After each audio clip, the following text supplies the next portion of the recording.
Welcome to Headstones and Microphones, where we use AI to step into the past through a researched, first-person simulation of history's most interesting people. I am your host, Calvin. While we've added some creative storytelling, our goal is to inspire your own study of these fascinating lives. Now, let's meet our guest.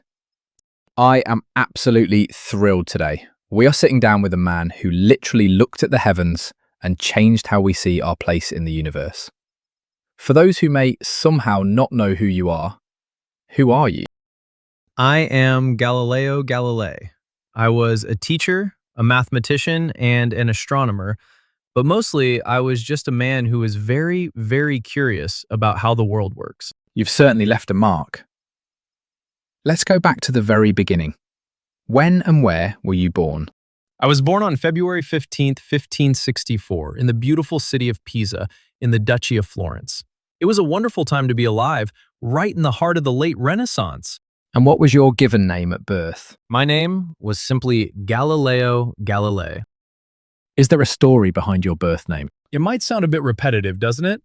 In Tuscany at the time, there was a tradition of naming the eldest son after the family surname. My family was the Galilei family, named after an illustrious ancestor, Galileo Bonaiuti, who was a famous physician. So they just looped it back around for me. That's a lot of Galileo to live up to. What was your hometown like growing up? Pisa was a hub of activity. Even as a boy, I remember the Leaning Tower and the magnificent cathedral. It was a place of learning and trade, filled with the energy of people moving between Florence and the coast. What was your family life like? I was the oldest of 6 children. My father, Vincenzo Galilei, was a very talented lutenist and a music theorist. He was a bit of a rebel himself. He challenged the traditional musical theories of the time. I think I inherited my desire to question everything from him. We weren't wealthy, but we were rich in ideas. What kind of kid were you? Oh, I was always tinkering. I loved to build mechanical toys and small machines. I wasn't the type to just accept that things worked. I wanted to know why they worked. I was a bit stubborn, perhaps, but always eager to learn. Did you have any big fears growing up? I think my biggest fear was the idea of a life without discovery. I dreaded the thought of being stuck in a career that didn't allow me to use my mind or challenge the status quo. What did you dream of becoming as a child? For a while, I actually thought about joining the priesthood.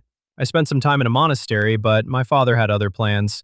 He wanted me to be a doctor because there was more money in it. Classic dad move. What were some of your favorite activities in school? I loved mathematics and logic. While I was supposed to be studying medicine at the University of Pisa, I found myself sneaking into geometry lectures. The precision of numbers was like music to me. What was your first job? After I left university, without my medical degree, I might add, I started tutoring students in mathematics. Eventually, I earned a position as a professor of mathematics at the University of Pisa. Was there a moment where you realized you were different from everyone else? It wasn't that I felt different, quote unquote, in a grand sense, but I noticed I couldn't stop questioning the things everyone else took for granted. For example, everyone believed heavier objects fell faster than light ones because Aristotle said so. I just couldn't see the logic in that without testing it. What's a decision that changed everything for you but felt small at the time? In 1609, I heard a rumor about a Dutch spectacle maker who had created a glass that made distant objects appear closer. It seemed like a clever toy, but I decided to sit down and figure out how to build a better one myself. That little spyglass became my telescope, and once I turned it toward the moon, everything changed. What was your biggest break? Definitely my appointment as the chief mathematician and philosopher to the Grand Duke of Tuscany. It gave me the financial freedom and the status to publish my findings and focus entirely on my research. What were your biggest struggles before success? Money was always a worry early on. After my father passed away, I was responsible for my younger siblings and providing dowries for my sisters. I had to take on extra students and even invent things like a military compass just to keep us afloat. Did you ever consider quitting? Never. My curiosity was like a fire. You can't just choose to turn it off. Even when things got difficult with the authorities, the truth of what I saw through my lens was too important to abandon. Were there any specific daily habits or routines essential to your success? Observation and measurement. I would spend hours sketching the phases of Venus or the mountains on the moon. I believed that the book of nature was written in the language of mathematics, so I spent my days trying to translate it. What job would you have had if fame never happened? I likely would have been a musician like my father, or perhaps a simple craftsman. I loved working with my hands and understanding how instruments produce sound. What was your life like before fame? It was quiet but busy. I was a university professor, teaching the same old theories while secretly working on my own experiments with pendulums and falling bodies.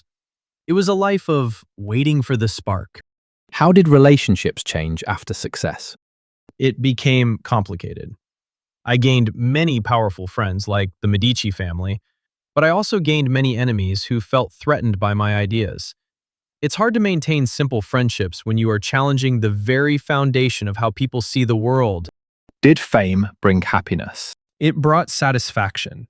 Being able to share the wonders of the universe, the moons of Jupiter, the spots on the sun, that brought me immense joy. The fame itself was just a tool to get people to listen. What was the downside of becoming famous? The scrutiny. When you are famous, your words are no longer just yours. They are interpreted and twisted by others. It eventually led to my conflict with the church, which was the most difficult period of my life. What misconceptions did people have about you? Some thought I was trying to destroy faith. In reality, I believe that God gave us senses and intellect to use them. I didn't think science and faith had to be enemies. What was your darkest moment? Being called to Rome to stand trial before the Inquisition, having to kneel and recant the truths I knew to be certain, that the earth moves around the sun, was a heavy burden for my soul to carry. What past regrets did you carry? I often worried about my children, particularly my daughters, whom I placed in a convent because I couldn't provide the life for them I wished I could. My daughter Virginia, Sister Maria Celeste, was my greatest support, and I often regretted the hardships she faced. Who had the biggest influence on your life? My father, for teaching me to be a skeptic, and Archimedes, whose mathematical works were my constant guide. What was life like in your final years? I was under house arrest in my villa in Arcetri. It was a peaceful place, surrounded by vineyards, but it was a quiet existence. I spent much of my time writing my final great work, 2 new sciences, which I had to smuggle out of the country to get published. What were you working on right before you passed away? Even after I lost my sight, I was working on the design of a pendulum clock. I wanted to find a way to measure time with perfect precision. When and where did you pass away? I passed away on January 8, 1642, in my home in Arcetri, near Florence. I was 77 years old. What's a random fact about you most people have never heard? I was a huge fan of poetry. I could recite long passages of Ariosto and Dante by heart. I found that science and poetry both try to describe the same beauty. What's the craziest rumor ever told about you? That I dropped weights off the Leaning Tower of Pisa. It's a wonderful story, and while I did many experiments with gravity, there's no record of me actually doing that specific stunt. But it makes for a great legend, doesn't it? It really does. What was your favorite food? I loved a good piece of fruit and a simple pasta, but my true weakness was wine. I used to say that wine is light held together by moisture. Did you have any known rivalries? Oh, many. Primarily with the Jesuit astronomers. We argued quite a bit about the nature of comets and the spots on the sun. I wasn't always the most patient man when I thought I was right. Tell us a story nobody talks about. When I first saw the rings of Saturn, my telescope wasn't strong enough to see them clearly.